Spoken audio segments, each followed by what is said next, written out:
Chi va piano va sano lontano, hein. Ah, vous aimeriez bien que je me casse la gueule là, hein. Oh, c'est déjà magnifique.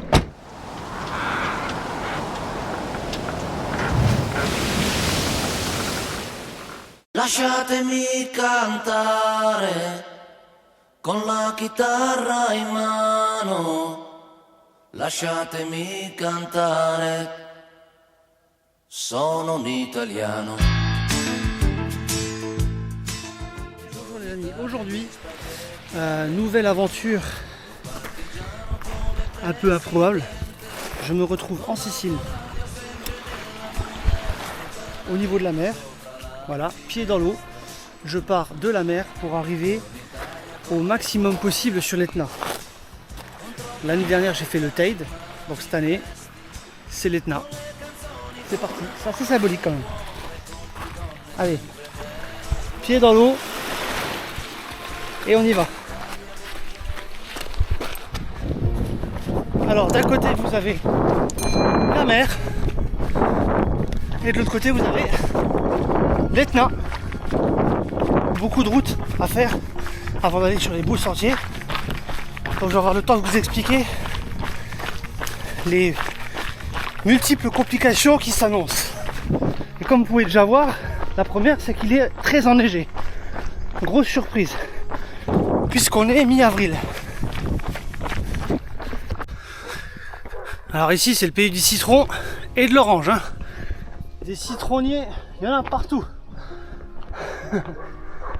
Malheureusement, ça fait pas un bon ravito pour moi. Bon là j'ai une bonne grosse partie macadam bien chiante. Mais bon, si je voulais partir de la mer, c'était la seule condition possible. Donc ça me laisse le temps de vous expliquer les multiples contraintes.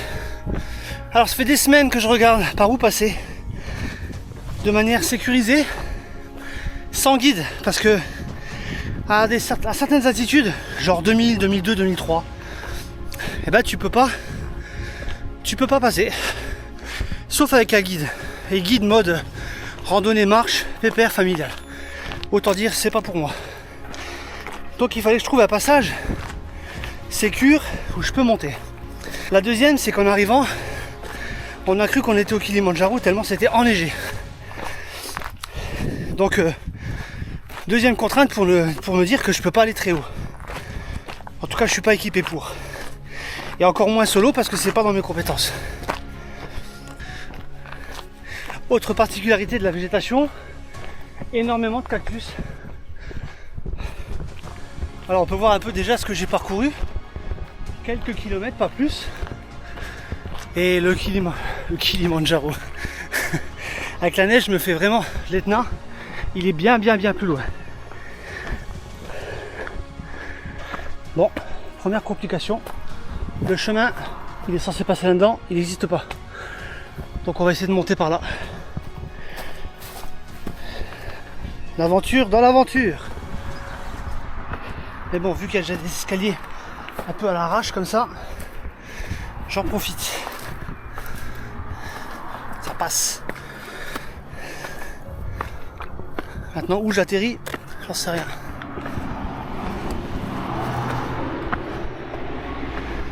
Bon voilà, au-delà du fait qu'en Sicile c'est très pollué, je me retrouve souvent avec des chemins fermés comme ça, alors que Strava me dit qu'il faut passer par là.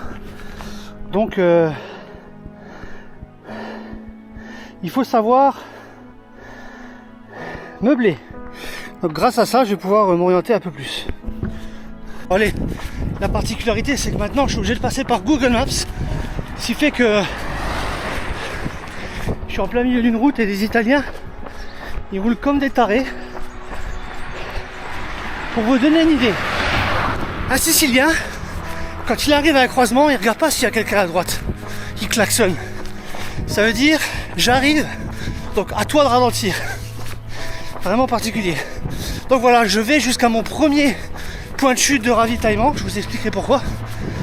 Ça devait être mon point de départ. Et ravito et on repart sur la montagne. Mais là, tout par la route. Donc chaud quoi. On va y arriver, hein. J'ai le temps. L'aventure dans l'aventure. Voilà pourquoi je dis que c'est l'aventure. Allez, j'ai retrouvé, je suis retombé sur la trace via Google Maps, sur la trace de Strava.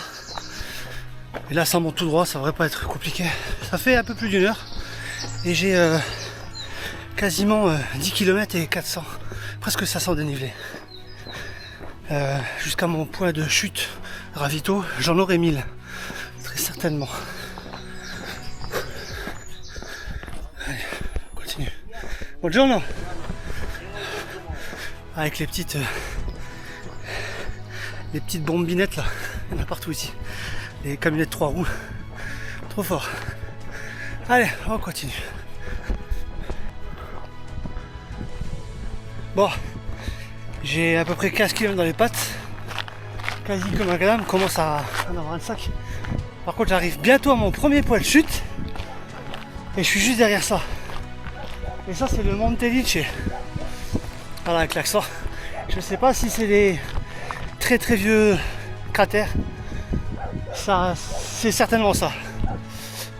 Et voilà. Donc encore 3-4 km avant mon premier point de chute où je vais me ravitailler pour repartir pour la partie la plus compliquée certainement. Parce que là j'ai 1000 mètres de dénivelé sur 15, 17. Mais après j'aurai si j'arrive à aller jusque là, j'aurai 1700 sur même pas 10 km. Donc c'est un peu plus dur. J'ai trouvé un petit sentier là, mais comme on peut voir, au-delà de l'aspect super sympa du sentier, je vois qu'il y a énormément de châtaigniers. On m'avait dit que la végétation était riche sur ce volcan. Et ben, déjà ça c'est pas mal. Voilà, chemin sympathique, un peu à l'ombre quand même parce qu'il commence à faire chaud. Donc là je suis dans le parc naturel de l'Etna. Ça y est, il n'y a plus vraiment de civilisation. Et mon point de chute numéro 1, il est dedans, dans un gîte niché là-dedans. Allez, j'espère que le chemin il aboutit au bon endroit parce que c'était pas prévu que je prenne celui-là, mais il était joli et il montait tout droit. Donc je suppose que c'est bon. Et ça y est, premier point de chute. Bonjour. Buongiorno. Alors voilà. Voilà d'où je suis parti. On voit pas très bien mais la mer est là-bas. Premier point de chute. Et deuxième, ben on va gravir jusqu'où je peux. Jusqu'où je peux. Là-bas. Allez, on va se ravitailler. Dans mon petit gîte sympathique. Allez, c'est reparti. Ouais, l'Etna. L'Etna se... Hop, ferme la porte du gîte. Voilà, donc la pointe à droite, c'est le sommet. Et je pense que je peux aller que maximum sur la pointe de gauche, si le chemin est bon. Maintenant, on est reparti. Je suis chargé comme un mulet. Parce que j'ai pris des affaires chaudes pour redescendre. Les gants... la polaire, j'ai tout pris. Les bâtons bien sûr, parce que là maintenant c'est, comme j'avais dit, 12 km je crois, et 1300 dénivelés, donc ça va pas rigoler, hein. Mais voilà, on vient de là-bas quand même, hein. Tout au bout, hein. Donc j'ai fait un peu plus que la moitié, je pense. Allez, go. Alors je vais vous expliquer pourquoi je suis parti de tout en bas. Au départ, je ne devais partir que de ce logement, qui est quasiment à 1000 mètres d'altitude. Seul problème, j'ai fait la rencontre d'un guide alpin qui m'a dit que les pistes de ski ont été fermées la semaine dernière, mi-avril, et qu'il n'avait pas vu de neige comme ça depuis plus de 30 ans.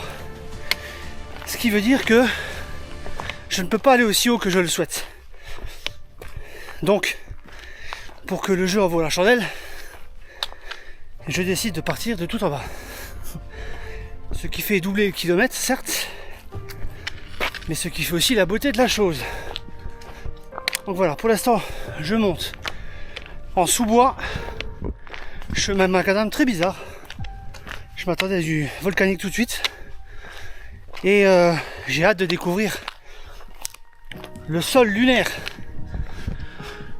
Donc ce parcours, à l'aide de ce guide montagne, il est censé être sécurisé, donc pas de mauvaise surprise, sauf je sais pas comment on peut dire, l'État, les gardes montagnes, je sais pas, les gardes volcans qui vont m'interdire de monter trop haut. Donc ça va être une complication, j'espère que ça va passer. Deuxième complication, le niveau de neige qui m'empêchera de monter aussi haut que je le souhaite. Donc tout ça on va le découvrir ensemble. J'ai hâte, très très hâte. Allez, ça grimpe, le chemin il devient plus intéressant. Sol noir de lave friable avec des gros cailloux comme ça. Et puis il se cache derrière. La vue commence à devenir, on va se mettre là. Elle commence à devenir sympa la vue. Wow. Alors tout ce qu'on voit là. Bon moi objectif c'est dans les nuages hein. Allez. J'ai vraiment l'impression que je suis dans la montagne. Je sais que c'est un volcan mais c'est presque pareil, mais enneigé comme ça fin avril. C'est dingue. Bon pour l'instant ça va. Je dois avoir 20 km, j'ai 1400-1500 dénivelé. Ça va. Je pousse pas trop parce qu'après l'altitude va faire que j'aurai du mal à respirer. Je commence à connaître. Et donc j'aurai besoin de plus de force. Waouh. Bon allez, là on bifurque. Je suis sur une espèce de GR. C'est on va dire GR 740. Et là je me dirige vers la vallée del Bove. J'en déduis que c'est la vallée de la lave. Parce que quand je vois ce qui m'attend devant. Oh là là. Allez, là ça commence à devenir un peu lunaire. Voilà, le sentier il est là, pas très délimité, mais il est là. Donc on se dirige vers la crête de la vallée del Bove. Donc là ça va être un peu sport je pense. Faut traverser ça. Mais ça va être sympa. Faut traverser ça et ensuite je devrais être sur cette crête, je crois. Il y a encore du chemin à faire hein. Mais là je suis dans la coulée de lave. Oh là là. Je suis dans la coulée de lave quoi. C'est juste fou.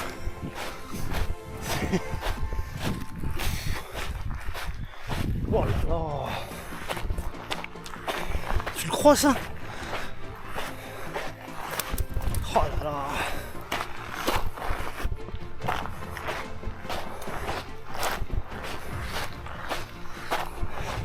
Bon, le soleil commence à se pointer, c'est bien parce que avec ces nuages je commence à avoir un peu froid là.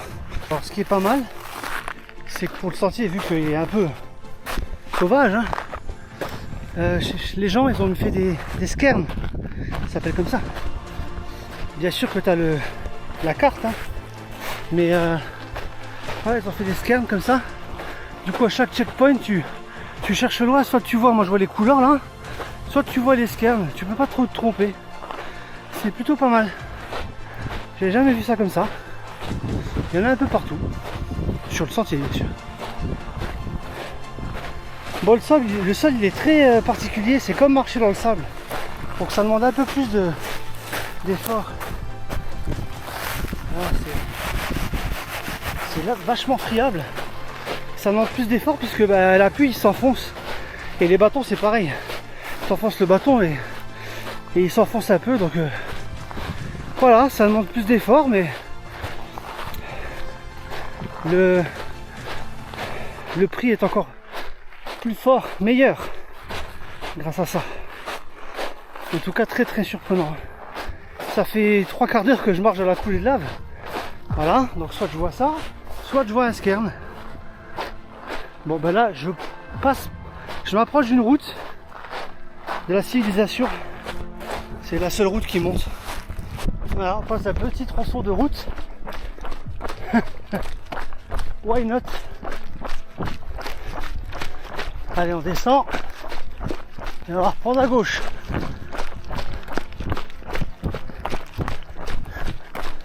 Et en attendant, je sais pas si on peut voir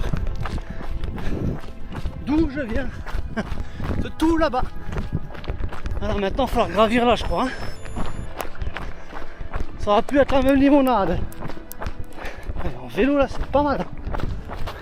Donc là, je suis toujours sur le sol friable. Mais je retourne en sous-bois. Donc j'ai passé la vallée de Lave. Et je me dirige vers la crête de Vallée del Bove. Bon là c'est gentil, mais à mon avis ça va monter sec après. Et voilà. J'adore ce. C'était la damnation là-haut. Il n'y a plus de végétation et là je suis sur encore le terre volcanique avec des arbres. Très sympa.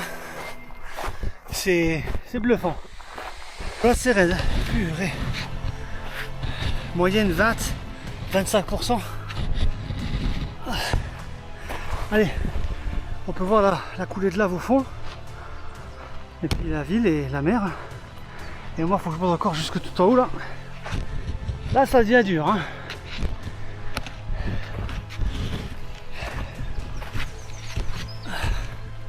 Dans une végétation sympathique.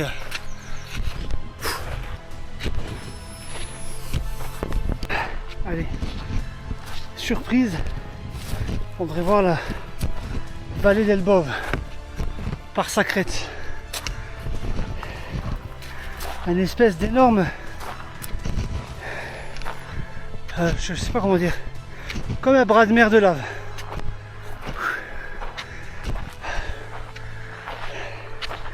Allez, on doit être à 1008, voire 2000. Oh, c'est déjà magnifique. Wouhou. Oh la vache. Oh là là. Oh, ça valait le coup les gars. Oh. Ok.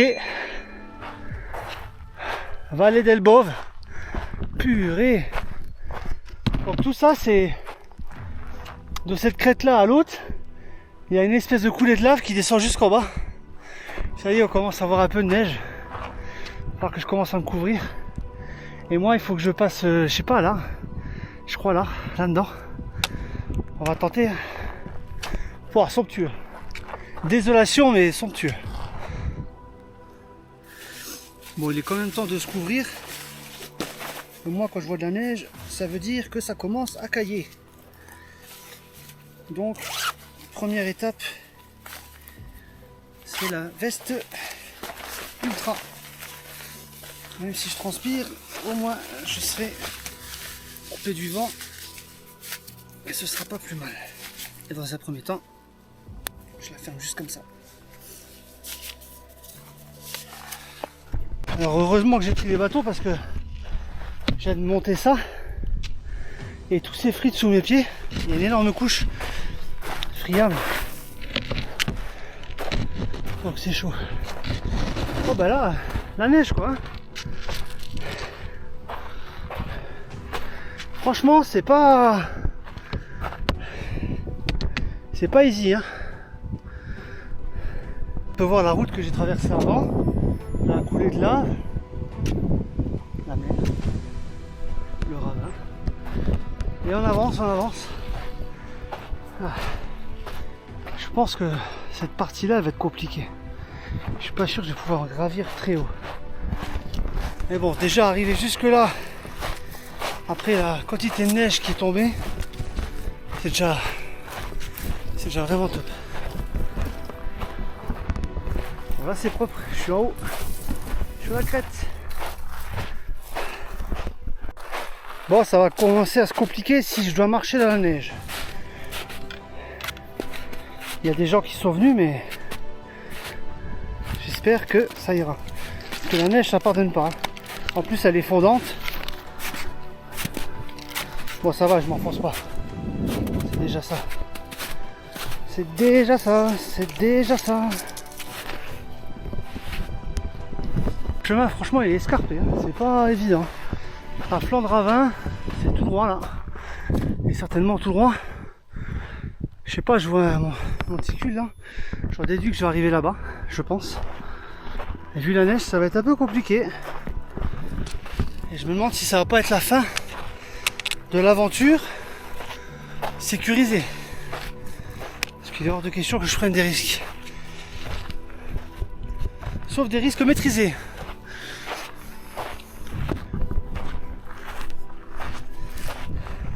Ça c'est maîtrisé. Grimpe, ça grimpe.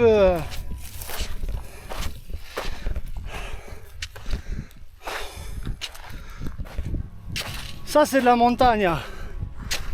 Pouah. Bon bah c'est bien ça, faut monter par cette crête là. Enneigée. Je suis pas fan hein. Mais quel décor, mais quel décor. On a du mal à se dire qu'on est dans un pays chaud et qu'on est en fin avril. Moi je suis loin du sommet, je vous le dis. Hein. Loin, loin, loin. Hein. Allez, go to the neige. On sécurise le pas sur la crête. Ouais. Lentamente, chi va piano va sano lontano, hein? Comme on dit dans ma famille.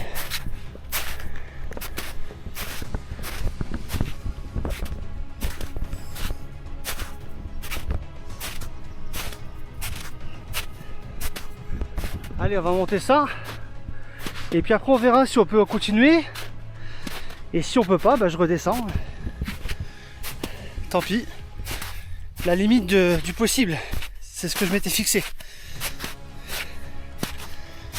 Sans danger, bien sûr. Je suis déjà super content. Il est content, Gaëtan, il est content. Bon, bah, mine de rien, j'ai fait toute la crête là. Et là, on découvre encore le côté du vallon. Oh là là, c'est quand même chaud patate. Hein. Pas pour tout. Il y en a qui font du ski là. Pas possible.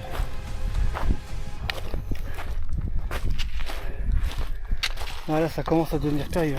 Bon, on va rester concentré.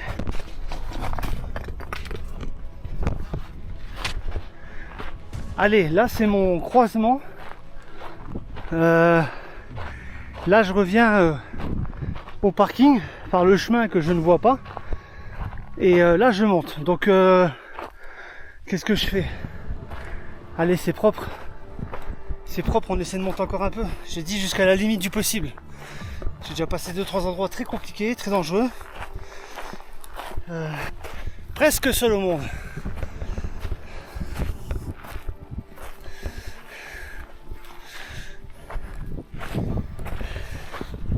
Là c'est quelque chose. Hein. Bon, on est dans la limite du possible là.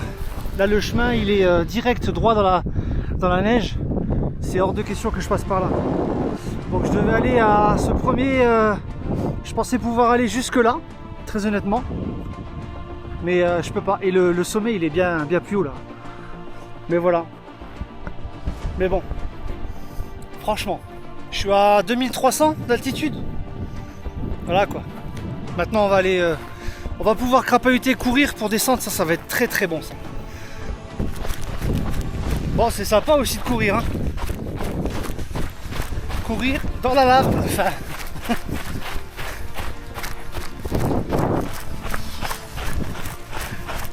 Ah, quand tu descends, tu sens que c'est raide, hein. Sinon, on peut aussi courir dans la neige, hein.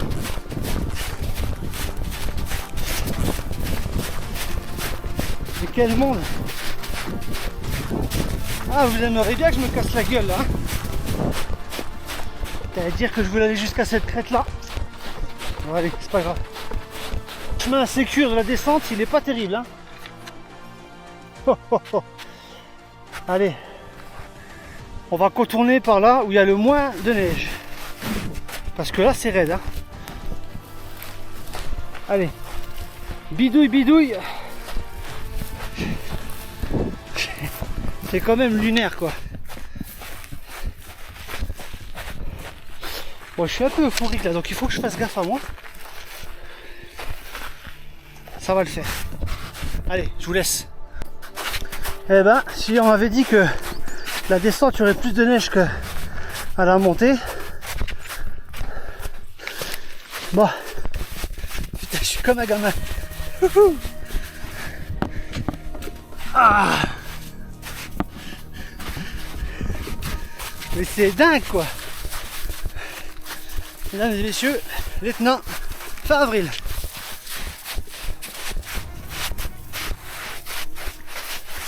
Et voilà, on arrive au parkage.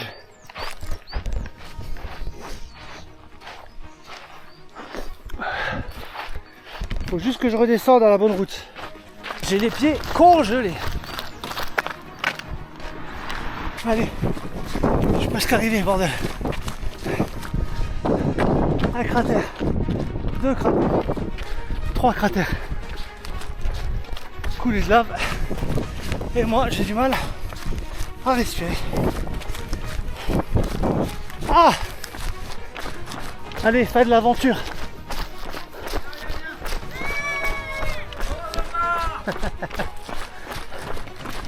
Aïe aïe, vous m'avez fait faire des kilomètres en plus, hein.